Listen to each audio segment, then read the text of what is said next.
สบายดีทุกคน ตอนนี้มาอยู่กับตีน่าสาวแล้ววันนะขอโทษที่บ่ได้ถ่ายคลิปให้ทุกคนเบิ่งตอนเดินทางเนาะทุกคนเพราะว่าเส้นทางมันค่อนข้างที่ว่าอยากลำบากเนาะก็เลยรับมาตามทางเนาะทุกคน ตอนนี้ตีน่าอยู่บ้านเนาะทุกคนกำลังเสียนนึ่งข้าวตอนนี้นายแบบตื่นมานายยังไม่ได้ล้างเลยยินบ่ทุกคนเสียงไก่ขันนี่ก็จะเป็นเจ้าไฟเจ้าเก้าเจ้ามาทุกคนจะชิมมืดๆได้ในหนึ่งเนาะจะมาเฮ็ดคลิปให้ทุกคนเบิ่งคลิปสไตล์เก่าเนาะทุกคนที่ว่าตะกี้เคยเห็นอะไรที่ตอนนั้นเนาะตอนนี้ใกล้ขันเองทุกคนตอนนี้พ่อแม่ยังบ่ทันตื่นเลยยังบ่มีใครตื่นใช่ไหมทุกคนว่าตินานอนแต่อันนั้นหัวแรงว่าเดินทางมาแล้วเมื่อยดินอนแต่หัวแรงก็เลยตื่นเช้าไม่ได้ดังไฟบนแล้วทุกคน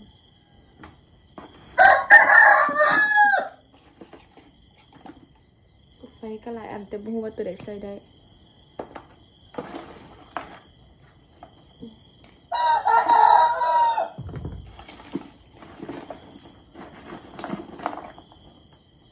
อยู่บ้านเนาะปกติก็เป็นพ่อเนาะที่ว่าลูกเป็นพ่อ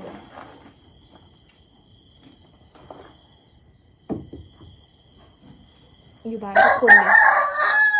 เลยผู้ใดลูกเฮ็ดเวียกนึงเขา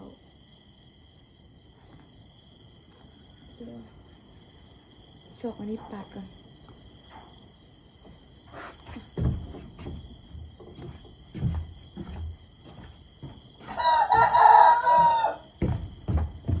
เขาสิถ่ายแบบยาวๆเรียวๆเลยเด้อทุกคน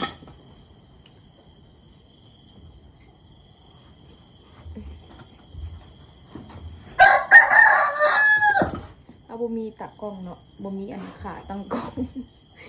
ก็เลยอยากให้ทุกคนมาเห็นเบื้องหลังการถ่ายคลิปนี้เนาะโคตรลำบากอ่ะเดี๋ยวแจ้งแล้วจึงไปเลาะเบิ่งขาตั้งกล้อง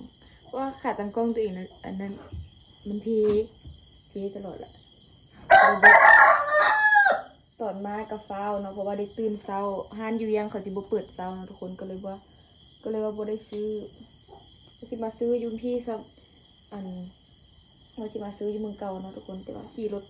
มันเมื่อยนะแล้วบนพานขายก็เจ้าก็ปรับปรุงใหม่อย่างก็เจ้าเปลี่ยนตลาดใหม่เลยก็เลยบ่ได้ซื้อซับ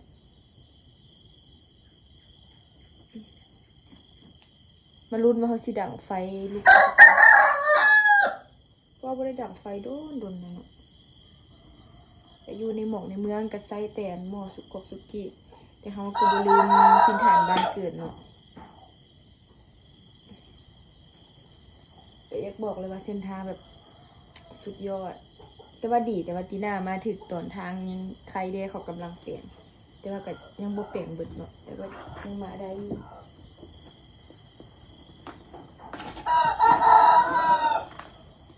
บ่ได้ถ่ายคลิปลงโดให้ทุกคนเบิ่งช่วงอันนั้นกับเป็นไข้นะทุกคนแบบมั่วๆแบบอากาศอยู่ยังมันเปลี่ยนตลอดนะอากาศมันเปลี่ยนตลอดแล้วก็แบบเป็นไข้มือ1-2มือดีทีนึงก็เป็นบางทีก็เจ็บท้องเจ็บอย่างแบบเป็นหลายอันนะเป็นหลายอันแนวสารพัดนี่เห็นว่าทุกคนดับไฟลุกแล้วปิดมันเข้าเป้าไฟนะครั้งแรกในหอบได้หลายปีเดี๋ยวไปเอาฟืนกัน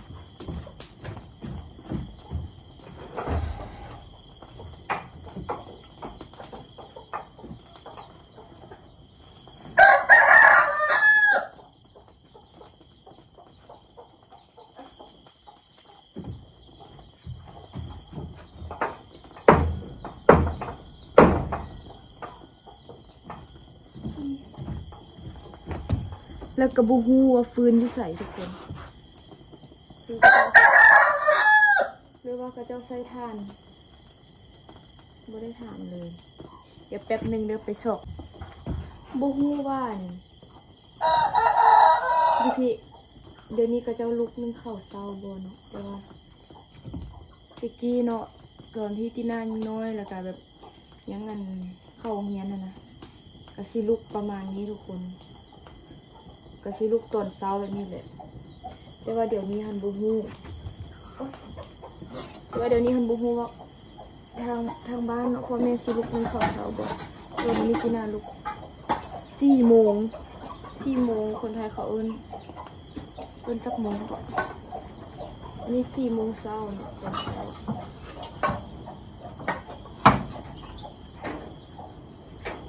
สัญญาณก็บ่ค่อยมีทุกคนอยู่บ้านนะลิ้นหยังก็ซ่าแจ็คซื่อๆบ่อยากออกยินดีแล้วว่าสิมาเอาจังโอ้ยสิได้ลงคลิปให้ทุกคนเบิ่งอยู่บ่เนาะเดี๋ยวจังได๋เนาะบ่มีคนจับกล้องเดี๋ยวยาวๆเลยเนาะทุกคน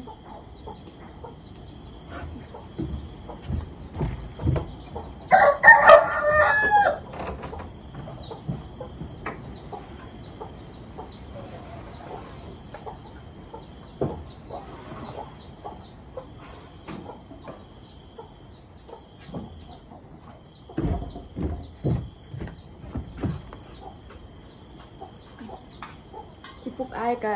ย่านเราเมื่อยเนาะเราไปเรียกซุมื้อนี่ลูกเสยเข้ามาวันนี้ทุกคนคิดตั้งแต่เปลี่ยนตั้งกล้องให้เบิ่งบ่ฮู้ว่าสิตั้งกล้องจังได๋หาบ่ตั้งกล้องอยู่เนาะบ่เห็นก็เลยเอาอยู่นี่เลยซะก็เลยตักน้ำมานี่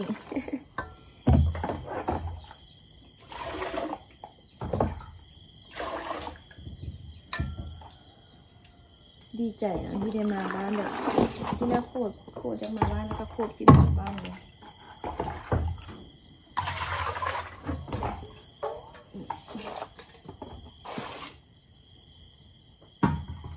เพื่อนคือสิดีใจเนาะลูกสาวล่าลูกเพิ่งเข้ามากิน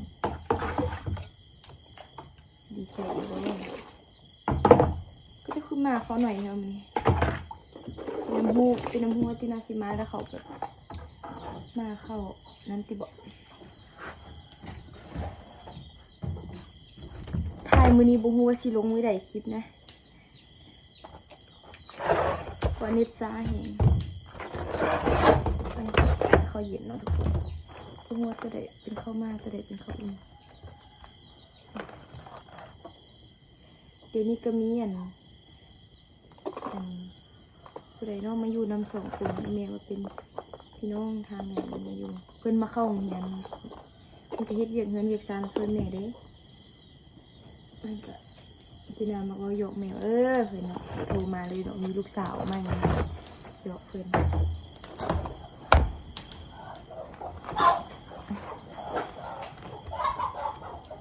ทุกคนยังให้เฮ็ดคลิปอย่างให้เบิ่งกันคอมเมนต์บอกเลยเด้อตัวหมูเกลืออย่างกะที่เฮ็ดให้เบิ่งเนาะเพื่อทุกคนนั่นกินหอดบรรยากาศ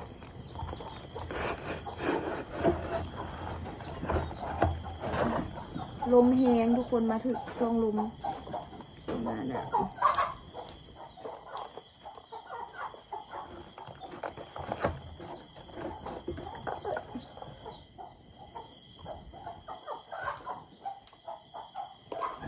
บ้านซื้ออันนั้นให้เพื่อนใส่เพื่อนบ่ใส่แต่บ่ฮู้ว่าเป็นหยัง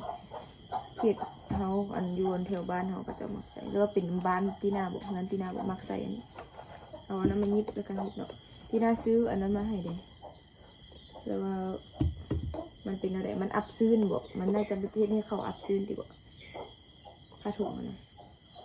อันนี้มันจะเป็นแบบบ่ให้เข้าติดแอบเนาะก็ต้องใส่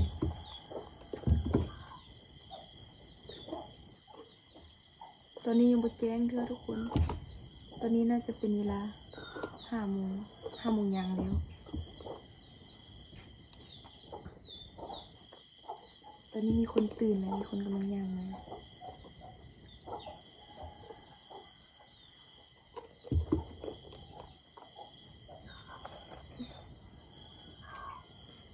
น้ำตัวที่ว่าเฮาวัน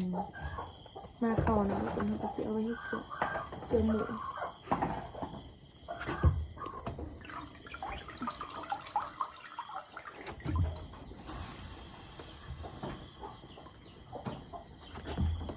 สิสุกิบนนี้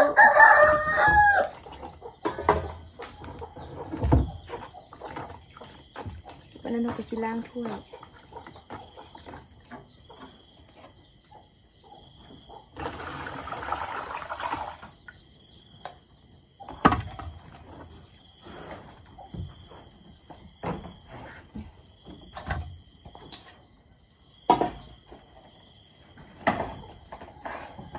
ก็สิถ่ายคลิปแบบนี้ให้ทุกคนเบิ่งเลยเนาะ คลิปนี้จะเป็นคลิปที่โคตรเลี้ยวเลย